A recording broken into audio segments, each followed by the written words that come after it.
नरेंद्र मोदी के सोनिया गांधी ने जो नकेल कसी है। अब आइए दूसरी समस्या, अब ये जनगणना हुई नहीं है, 8 साल 10 साल कोई डेडलाइन दीजिए। आप सरकार से हम पूछते हैं डेडलाइन दीजिए, कब तक इस चीज को लागू करेंगे? जब आपके पास कुछ इंतजाम नहीं है, आपके पास जाति जनगणना नहीं है, आपके पास जनगणना नहीं है, तो आप उस बिल को ला कैसे सकती है? तो ये दोहरा चरित्र नहीं चलेगा मोदी जी का या भाजपा वालों का। जनता अब जान चुकी है कि केवल ये गुमराह करें, ये तो बाड़ी के सौदागर हैं, बाड़ी के व्यापारी हैं, बाड़ी के जादूगर हैं, लेकिन कब तक ये जादूगरी करेंगे?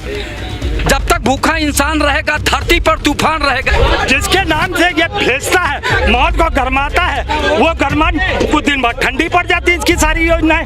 तो इसको तो ये सबक मिल जाएगा। और खासकर मैं बीजेपी के कार्यकर्ता हूँ, मंत्री मुख्यमंत्री एमएलए एमपीओ से कहना चाहते हो कि क्या आप नरेंद्र मोदी की कार के पीछे दौड़ने वाले कुत्ते बनेंगे, या मुख्यमंत्री बनेंगे, या विधायक बनेंगे, या सांसद बनेंगे, या मंत्री बनेंगे, या नरेंद्र मोदी की कार के पीछे दौड़ने वाले कुत्ते बनेंगे? आप जनता के साथ छलावा है और 50% महिलाओं के साथ, आधी आबादी के साथ ये छलावा है। सबका साथ सबका विकास, यहाँ हो गया सबका नाश। आने वाले भविष्य में ये लोकतंत्र की राजनीति है। लोकतंत्र में देखिए भाई, मनुष्य तन मिला हुआ है, झूठ बोल करके यहाँ अपने तन को बेकार करना या मानव जन्म को बेकार करना, ये बेअर्थ है। नई संसद में भारत का जिक्र ही तक नहीं है। हम तो ये समझे कि ये भारतवर्ष का मुद्दा उठाएगा, भारत कहना शुरू करवाएगा उस सदन से, मगर ये निर्लज प्रधानमंत्री सिर्फ हिंदुओं को, खासकर ठाकुर और पंडितों को धोखा देने का काम कर रहा है। उन्हें अपने साथ जोड़ने के लिए ये छल और कपट की राजनीति कर रहा है। नमस्कार, मैं हूं हयात अब्बास और आप देख रहे हैं 4 PM न्यूज नेटवर्क। और महिला आरक्षण विधेयक जिस तरह से संसद में पेश किया गया, उसके बाद से यूपी के पूर्व मुख्यमंत्री अखिलेश यादव ने एक अपने ट्वीट में लिखा है कि भाई जब तक के, और ये बात सही भी है कि जब तक के जाति जनगणना नहीं होता है, तब तक के महिला आरक्षण बिल पास ही नहीं हो सकता। ये पॉसिबल ही नहीं है, ये एक सिर्फ जुमला है और इस जुमले के लिए जनता को सिर्फ बहकाया जा रहा है। 50% आबादी को अपने तरफ करने के लिए ये सिर्फ चला गया है। तो हम लोगों से पूछेंगे, लोगों की क्या राय है, क्या सोचते हैं आप? जब तक कि जाति जनगणना नहीं होगा, बड़ा सवाल तो है ये, और जाति जनगणना के कभी भी पक्ष में रही नहीं भाजपा सरकार, तो किस तरह से वो बिल पे पास हो? कोई भी जातीय जनगणना के पक्ष में नहीं है और कोई भी इस तरीके की जनगणना किया भी नहीं जाना चाहिए। आप बताएं, ये देश का इस देश का संविधान जो है वो जातिगत जनगणना के लिए बना हुआ है क्या? यहाँ पर रहने वाले जितने भी लोग हैं सबको संरक्षण देने के लिए संविधान में संप्रभुता और समानता का अधिकार दिया गया है। अगर आप जाति जनगणना करना क्या गलत है? बिल्कुल सही हुआ, सॉरी, जाति जनगणना तो होनी जरूरी है। उससे पहले इस बिल को लाने की क्या जरूरत है, यही नहीं समझ में। यही तो, ये जुमला क्यों दिया है भाजपा? अरे नहीं सर जी, आपको बचा रहा था मैं तार से। आप जाति जनगणना के बिना किए हुए प्रधानमंत्री ने ये किया क्यों? ये क्योंकि इनका ये शगुफा, ये जुमलेबाजी अब देश समझ चुका है। अभी कुछ दिन बाद अमित शाह आ जाएगा, वो कह देगा तो जुमला था, है ना? मैं बताइए, एक तो जाति जनगणना, जनसंख्या का जनगणना। अखिलेश यादव ने भी यही सवाल उठाया कि जब तक की जाति जनगणना नहीं हो सकता, जब तक के पेश नहीं। मेन बात पर आ रहा हूँ। सबसे पहले सोनिया गांधी ने जो कहते हैं ना मास्टर स्ट्रोक तो सोनिया गांधी ने दिया है गठबंधन के साथ मिलकर समर्थन देते हुए, क्योंकि हमें मालूम है अगर ये विपक्ष समर्थन ना करता तो यही सवाल उठते, मोदी को ये फायदा मिल जाता कि अरे देखो हम तो बिल लाना चाहते थे मगर विपक्ष ने इसको मना कर दिया। तो ये जो मास्टर स्ट्रोक सोनिया गांधी का था ये बहुत बढ़िया हुआ। दूसरा एक बात बता दें, जो नई संसद का उद्घाटन हुआ उस पर सारा पूरा विपक्ष एक साथ होकर एकजुट होकर नए सदन में पहुंचा, वो बहुत इंपॉर्टेंट बात है। सुन तो लीजिए, बहुत इंपॉर्टेंट बात है। वहाँ पहुँच के जिस तरीके से देश की मर्यादा देश और दुनिया में पहुँचाई है, वो भी एक सबक दिया है नरेंद्र मोदी को कि यहाँ लोकतंत्र है, यहाँ पर हर पार्टियां मिल के काम करती है, मिल के सरकारें चलाती है, तुम्हारी तरीके से नहीं कि हम हर जगह अलग अलग करने की बांटने करने की कोशिश करो। तो जिस तरीके से विपक्ष ने वहाँ पे पहुँच के जो संदेश दिया वो भी अच्छा है, और आरक्षण बिल का समर्थन किया वो भी बहुत अच्छा है। अब नरेंद्र मोदी के सोनिया गांधी ने जो नकेल कसी है, अब आइए दूसरी समस्या।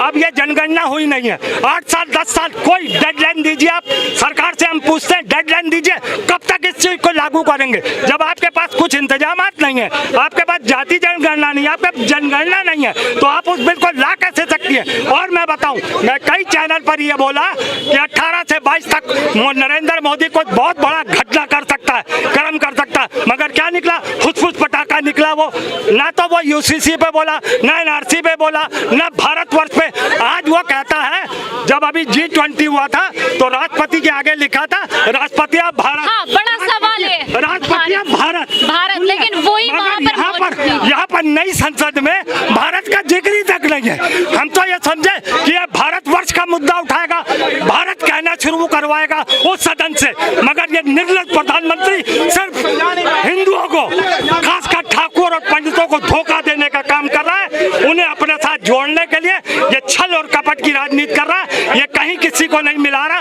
कहीं किसी को जोड़ने की बात नहीं करता। सर, बड़ा सवाल ये भी है कि संसद भवन में द्रौपदी मुर्मू वहाँ पर मौजूद नहीं रही, जबकि एक्ट्रेस वहाँ पर पहुँच रही है, कंगना रनावत पहुँच रही है और एक्ट्रेस पहुँच रही है। ये क्या है सर? तो हमारे देश में इसी तरीके का सम्मान मिलेगा जब तक ये है, उसके लिए हैरत करने की बात नहीं है। मैंने कहा ना, ये कोई कानून नहीं ला सकता। जिसके नाम से ये भेजता है, माहौल को गरमाता है, वो गरमान कुछ दिन बाद ठंडी पड़ जाती है इसकी सारी योजनाएं।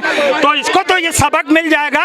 और खासकर मैं बीजेपी के कार्यकर्ता हूँ, मंत्री, मुख्यमंत्री, एमएलए, एमपीओ से कहना चाहते हो कि क्या आप नरेंद्र मोदी की कार के पीछे दौड़ने वाले कुत्ते बनेंगे, या मुख्यमंत्री बनेंगे, या विधायक बनेंगे, या सांसद बनेंगे, या मंत्री बनेंगे, या नरेंद्र मोदी की कार के पीछे दौड़ने वाले कुत्ते बनेंगे? तो मैं सारी चीजों को कहना चाहता हूँ कि अब पार्टियां बदले, वो कांग्रेस में आए, किसी और पार्टी में जाए। मैं किसी पार्टी का समर्थन नहीं कर रहा, मगर क्या इज्जत मिली है बीजेपी की सरकार में? मोदी के नीचे मोदी जी कहते हैं कि हमारी सरकार में सबको सम्मान मिला है, सबको सम्मान। मोदी के आगे किसी भी मंत्री, मुख्यमंत्री, एमपी, एमएलए, किसी को भी इज्जत मिली आज तक? कार के पीछे दौड़ने वाले कुत्ते के अलावा यहाँ का कोई भी नेता इस लायक नहीं। हमें ग्राम प्रधानी में मिला है, बीडीसी में मिला है, नगर पंचायत में मिला है, जिला पंचायत में मिला है, यहाँ तक कि जो जिला पंचायत अध्यक्ष में मिला है। तो ये निचले पे तो देते हैं, और जहाँ कानून बनाने की बात आती है वहाँ आरक्षण नहीं देते हैं। तो ये दोहरा चरित्र नहीं चलेगा मोदी जी का या भाजपा वालों का। जनता अब जान चुकी है कि केवल ये गुमराह करें। ये तो बाड़ी के सौदागर हैं, बाड़ी के व्यापारी हैं, बाड़ी के जादूगर हैं, लेकिन कब तक ये जादूगरी करेंगे? जब तक भूखा इंसान रहेगा धरती पर तूफान रहेगा, जब तक भूखा नौजवान रहेगा धरती पर तूफान रहेगा। ये लोग ये सोच कहाँ रहे हैं? जब एक बात बताइए, आप कहते हैं कि ये हम जनता के सेवक हैं, जनता के बीच में कभी जाके पूछे आपकी आपका दुख दर्द क्या है?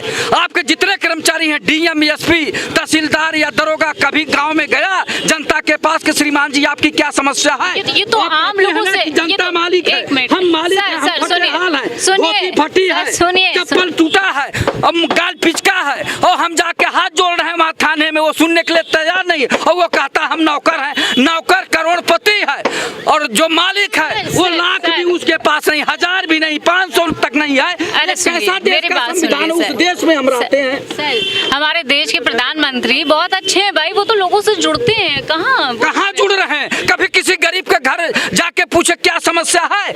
आप ये बताइए, आपके जितने नौकरशाह हैं, जितने डीएम है, जितने एसपी हैं, किसी किसान के घर जाके कभी पूछे कि आपकी क्या समस्या श्रीमान जी बताइए? जब जनता मालिक है तो जनता के दरवाजे पर आपको जाना चाहिए। जब कहीं कोई मर्डर हो जाएगा, कहीं बड़ी घटना हो जाएगी, तब कभी आप जाते हैं।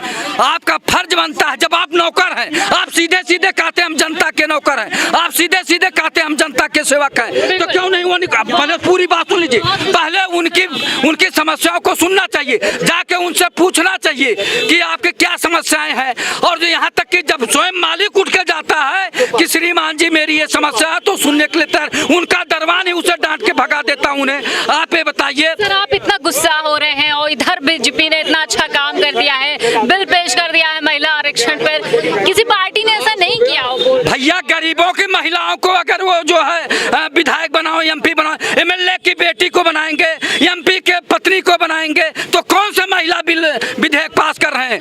आप जनता के साथ छलावा है और 50% महिलाओं के साथ, आधी आबादी के साथ ये छलावा है। आपने सुना सवाल, सुना आपने सवाल सुना? हाँ, हमने तो सुना। आप क्या सोचते हैं महिला आरक्षण?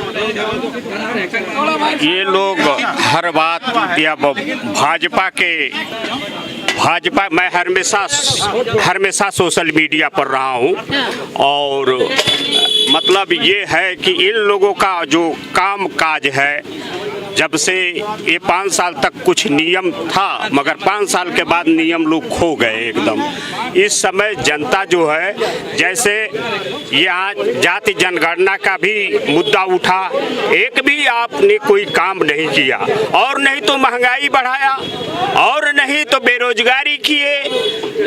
और ये देश के प्रधानमंत्री, देश का अगर सर्वोच्च प्रधानमंत्री होता है, राष्ट्रपति होता है, तो कहने का मतलब कि इन लोगों को समझना चाहिए, नीचे के मुख्यमंत्रियों को भी समझना चाहिए कि देश में जो छोटा किसान है, छोटा मजदूर है, आज वह महंगाई से मर रहा है, तबाह है, परेशानियां उठा रहा है। अमृतकाल में भी तबाह है। आप उन लोगों का ये मिलजुलना जो बातें होती है, कोई भी बात खरा नहीं उतरी। जैसे लोगों ने कहा कि हम झोला लेके आए हैं, झोला लेके चले जाएंगे, और इन लोगों ने कहा कि हम आएंगे, भ्रष्टाचार मिटाएंगे, सबका साथ सबका विकास, यहाँ हो गया सबका नाश।